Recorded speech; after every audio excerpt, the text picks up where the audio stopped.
On aurait apprécié que les scènes de liesse que nous venons de voir se poursuivent dans les rues de toutes les villes de France et notamment aux Champs-Élysées. Mais ce soir, c'est plutôt la soupe à la grimace. On retrouve Julien Gall sur les champs.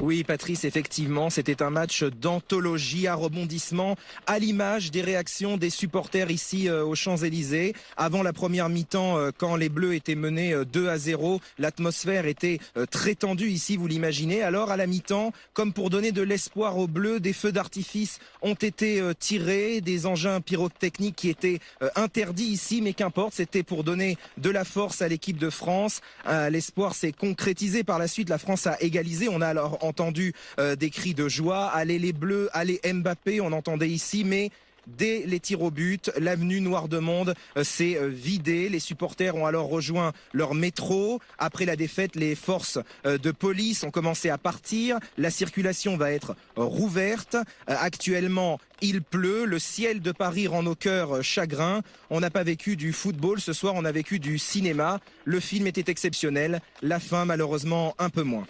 Oui, c'était un petit peu Hitchcock à Doha ce soir. On va revenir au match et au déroulé